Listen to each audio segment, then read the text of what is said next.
Hey YouTube, welcome to Aquascaping for Beginners, a channel dedicated to the process of aquascaping and my journey through this process. So this is the tank this week. I just did a water change like 20 or 30 minutes ago, so the tank is still settling. As you can see, I've added my red-tailed shark to the tank.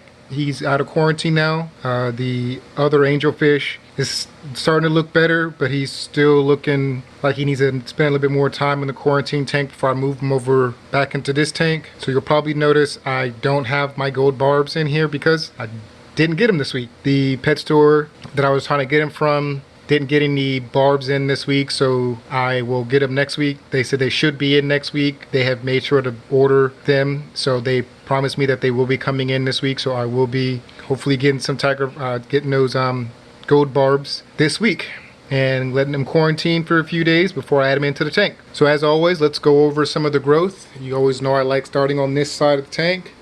So over here you can see the new tank mate, the red-tailed shark. He's looking great.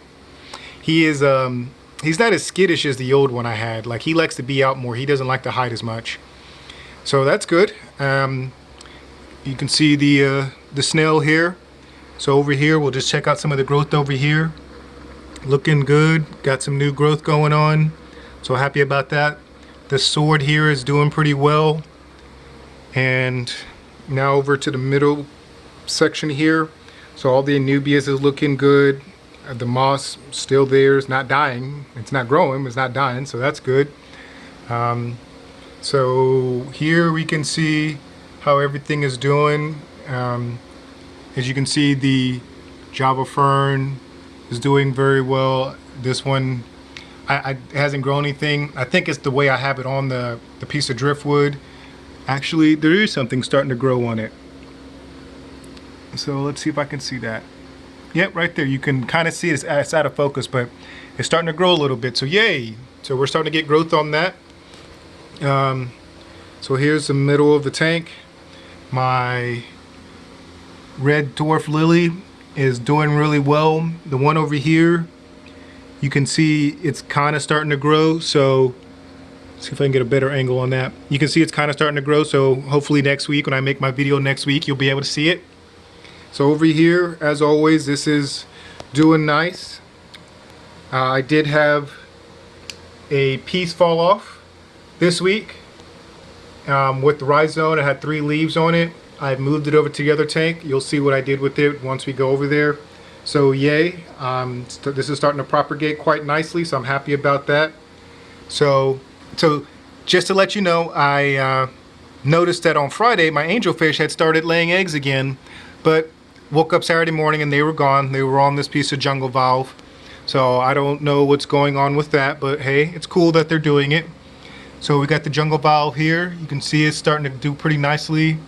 You can see its little offshoot back in the back there starting to come up. So happy about that. And here you can see the stuff here is doing really well, starting to fill in a little bit.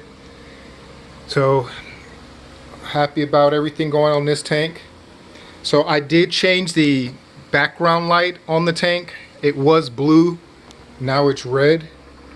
Tell me what you guys think of the red now. I just want to do something different. You know, about once a month I'll change that color on the back of the tank just to give it a different accent color. I think the red gives a little bit more of a pop now compared to the blue, which kind of, you know, faded into the tank. You really couldn't see the light, but now you can. Alright, so let's go see the other tank. Alright, here is the other tanks. So I found me an awesome piece of driftwood this week. Really like it. When I first got it, I felt like it may have been too small, but after getting it in here, it looks really good. I like it. You know, it's got a little funky shape to it, so that's kind of cool. I attached all the Java fern I already had in this tank, and this little piece right here, well, you can't see it because it's out of focus, but that piece over there on the top on the right is from the other tank, so I grew that one all by myself. Yay me!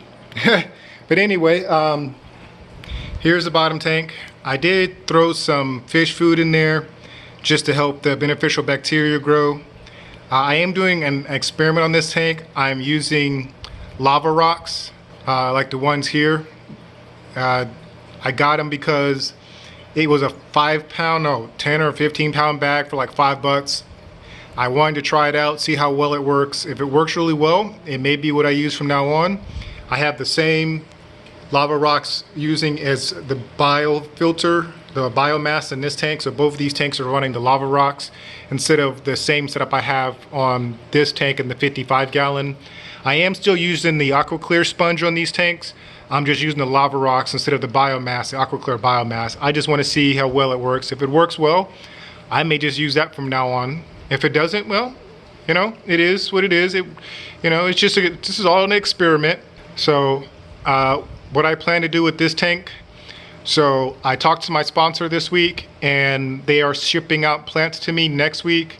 They're pretty much everything I have in the other tank. So some swords, you know, some variety of swords, some variety of Anubis, variety of some valve, and I think like there's 1 or 2 more plants I just can't remember right now, but those will be shipping out next week. Due to the postal services, you know, delay and stuff, probably won't get here as quickly as it normally does, but hopefully I'll have it by next weekend so I can start the process of scaping this tank. So my plan for this tank is to make kind of like an island idea. That's what I've been thinking in my head. So, you know, have like an island in the middle, and then on the sides of the tank have sand in the sides and the front of the tank, and then just do like a U shape, you know, that takes up most of the tank. You know, just have maybe an inch or so or a couple inches on each side, but we'll see how I feel when I start making it. Like this piece of driftwood will be the focal feature of the tank. I'm not sure if it'll be sitting in the same exact spot, but we'll have to wait and see once I get everything in and see how everything looks, and then we'll make my decision based on that. But other than that, I do gotta, once again, as always, give a shout out to my sponsor, webplants.com. This week they actually made me an affiliation link, so that will be in the description down below. If you do decide to make any purchases in the future for your aquarium plants, please go to their website, click my affiliation link. You know, I do get a part of the proceeds of your purchase, and that will go back into helping develop this channel more and helping purchase equipment for the channel. So I really would appreciate it. But once again, check out their the wide variety of plants that they have. They have a great selection of plants. They ship out pretty quickly. That's all I can say is just check them out. Like they're great. But other than that, just tell me what you guys think of this new piece of driftwood. Tell me if you like it, you don't like it. Remember to like and subscribe. You know, drop a comment down below. You know, just tell me what you guys think of the tank. Tell me what you guys think of what I'm planning to do with the tank. You know, and we'll go from there. But once again, thank you for checking Aquascaping for Beginners, and you guys have a great weekend and see you next week.